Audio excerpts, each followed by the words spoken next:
Hello friends, आपको मेरे YouTube channel परीक्षानामा में स्वागत है। जैसे कि आप थंबनेल से पता कर ही लिए होंगे कि ये आज का चौथा वीडियो है जो हम सीरीज स्टार्ट किए हैं एससीईआरटी की बिहार बोर्ड सब्जेक्ट हिस्ट्री, जो विशेषकर आगामी जो परीक्षा है टीआरई 4.0 के लिए, उसमें आपको जो 6 और टीजीटी पीजीटी का जो एग्ज़ाम होता है 6 to 8 वाला, और प्लस टीजीटी पीजीटी 9 10 और पीजीटी जो क्लास 11 12 के लिए जो टीचिंग एग्ज़ाम होने वाली है, उसमें आपको बहुत ही महत्वपूर्ण इससे आपको बेनिफिट मिलने वाले हैं। ठीक है, साथ ही साथ आपको अदर भी एग्ज़ाम के लिए आपको बेसिक हिस्ट्री की जानकारी तो होनी चाहिए। तो चलिए चैप्टर को स्टार्ट करते हैं। तो चैप्टर 4 जिसका नाम है प्रथम कृषक और पशुपालक। ठीक है, तो इस चैप्टर में जो भी इम्पोर्टेंट पॉइंट्स है सिर्फ उसी को यहाँ पे लिया गया है, ताकि कम समय में आप ज़्यादा से ज़्यादा तैयारी कर सकें और जो भी महत्वपूर्ण बातें हैं उसको आप याद कर सकें। तो पहला पॉइंट है, संभवतः कृषि की शुरुआत ईरान इराक की पहाड़ियों की तलहटी में हुई थी, लगभग 8,000 से 10,000 साल पहले। वहाँ रहने वाले लोगों ने सबसे पहले खेती करना शुरू की। तो इसमें जो आपका इम्पोर्टेंट पॉइंट है कि सबसे पहले कृषि की शुरुआत कहाँ हुई थी, तो इराक और ईरान के पहाड़ी क्षेत्रों में हुई थी। ठीक है, तो आपको नाम को विशेष ध्यान देते हुए चलना है। ठीक है, अगला पॉइंट है हमारा पश्चिमोत्तर, यानी पश्चिम और उत्तर। पश्चिमोत्तर को बोलते हैं पश्चिम और उत्तर। पश्चिमोत्तर भारत में खेती की शुरुआत 5 से 6 हज़ार साल पहले हुई थी। ठीक है, तो अगर हम भारत की बात करें तो यहाँ पे कब हुई थी, तो 5 से 6 हज़ार साल पहले भारत में खेती की शुरुआत हुई थी। अगला पॉइंट है, मानव ने सबसे पहले कुत्ता, ये इंपॉर्टेंट पॉइंट है, कुत्ता फिर सुअर भेड़ बकरी व अन्य जानवरों का पालना शुरू किया। ठीक है, यहाँ पे टाइपिंग मिस्टेक है, थोड़ा उसको देख लीजिएगा। मतलब पशुओं को पालना उसने शुरू किया था। ठीक है, तो ये आपका इम्पोर्टेंट पॉइंट रहेगा, क्योंकि बहुत सारे एग्जाम में पूछे भी जाते हैं कि मानव ने सबसे पहले किस पशु को पालतू बनाया था। इस तरह से क्वेश्चन बने हुए हैं। अगला पॉइंट है, नौपाषाण काल में मानव शिकारी संग्रहकर्ता से पशुपालक उत्पादक बन गया था। ठीक है, यानी कि जो पहले जो काल थे, जैसे पूरा पाषाण काल और मध्य पाषाण काल, उसमें मानव क्या करता था, शिकार करता था और उसको खाता था। मगर नौ पाषाण काल में एक बड़ा परिवर्तन देखने को मिलता है कि मानव क्या हो गया था, पशु को पालने लगा था और साथ ही साथ उत्पादक यानी पौधों को भी उगाने लगा था। जैसे जैसे कि आपने ऊपर पढ़ा कि खेती प्रारंभ हो गई थी, तो यानी कि वो अब कृषि से भी जुड़ गया था। ठीक है, तो नव पाषाण काल में ये दो इंपॉर्टेंट चीज़ें हमें देखने को मिलती हैं। अगला पॉइंट है कि नव पाषाण काल में आरंभिक गांव बसने लगे। अब चूंकि इंसान खेती जब करना स्टार्ट करेगा तो एक जगह पे अस्थाई उसको निवास करना पड़ेगा। तो क्या हुआ था कि उसने बसना प्रारंभ कर दिया था। ठीक है, और एक सामाजिक संगठन का विकास हुआ। अब जब इंसान एक जगह पे रहना शुरू करेंगे तो एक सामाजिक संगठन का निर्माण जरूर होगा ही। ठीक है, तो जब मानव एक जगह रहता है तो एक सामाजिक संगठन का निर्माण हो जाता है। अगला पॉइंट है कि नौपाषाण काल के पत्थर के औजार आकार, ठीक है, आकार में छोटे, मजबूत और पहले से ज़्यादा धारदार और चमकदार थे। यानी कि जो पूरा पाषाण काल और मध्य पाषाण काल में जो औजार हमें देखने को मिलते हैं वो थोड़े से आकार में बड़े थे, बेढौले थे, मतलब ज़्यादा धारदार भी नहीं थे। ठीक है, मगर जो नौ पाषाण काल में हमें औजार बनने लगे थे उनका आकार भी छोटा होता था और वो ज़्यादा मजबूत भी थे और उसमें धार भी ज़्यादा होती थी। ठीक है, अगला पॉइंट है, मुंगेर, चिरांद और झारखंड के बहुत से क्षेत्र भी नौपाषाण कालीन है। अभी एग्जामिनर पूछ सकता है कि चिरांद किस काल से संबंधित था। ऑप्शन में दे सकता है कि नौपाषाण काल, पूरा पाषाण काल, मध्य पाषाण काल, उपरोक्त में से एक से अधिक, उपरोक्त में से कोई नहीं। जैसे कि आप देख रहे हैं बिहार के जो एग्ज़ाम है उसमें 5 ऑप्शंस आ रहे हैं, तो इस चीज़ को आपको ध्यान में रख के चलना है।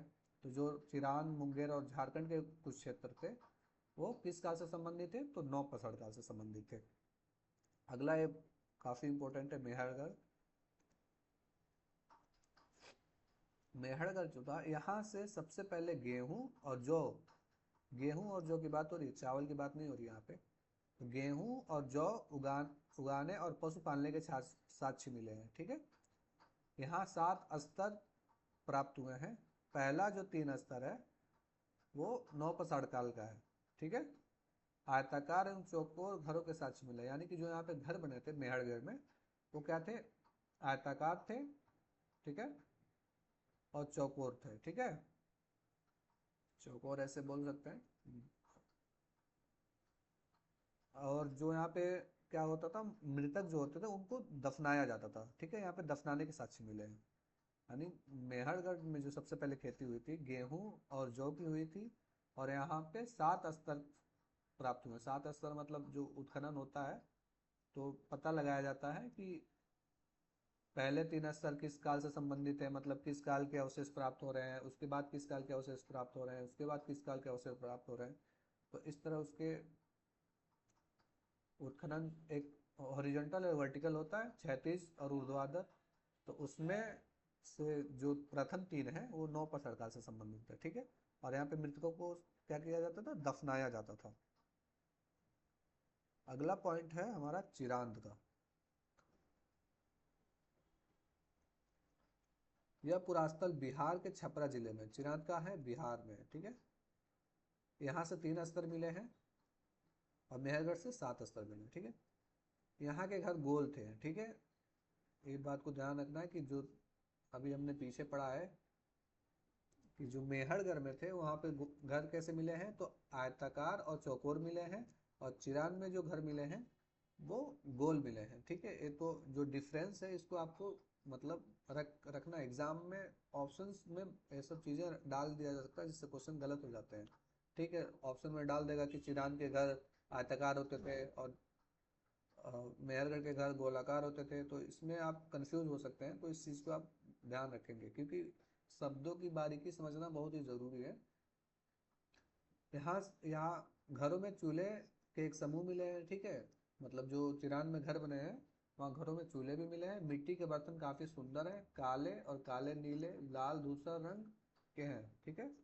जो बर्तन हैं वो काले रंग के भी हैं, काले और नीले रंग के भी हैं, और लाल धूसर रंग के भी हैं। यहाँ से गेहूँ, धान, मसूर के साक्ष्य एवं मिट्टी के खिलौने मिले हैं। अब ये चीज़ आपको यहाँ पे ध्यान रखना है कि जो मेहरगढ़ था वहाँ पे गेहूं और जौ मिला था, और चिरान में क्या मिला है? गेहूं, धान और मसूर, ठीक है। और यहाँ पे मिट्टी के खिलौने भी मिले हैं।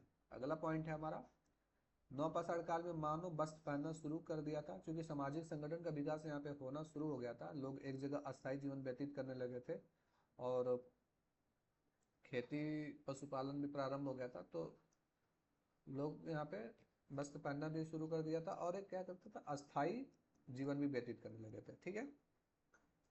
अगला हमारा पॉइंट है यहाँ पे नौपाषाण काल से संबंधित कुछ स्थल हैं और वहाँ पे कौन कौन सी वस्तुएं प्राप्त हुई हैं उसका एक चार्ट है। जैसे अगर हम लें मेहरगढ़ जो पाकिस्तान में है, तो यहाँ पे मेहरगढ़ में क्या कर दिखा रहा है कि गेहूं भी मिले हैं, जौ भी मिले हैं, चावल भी मिले हैं, ठीक है।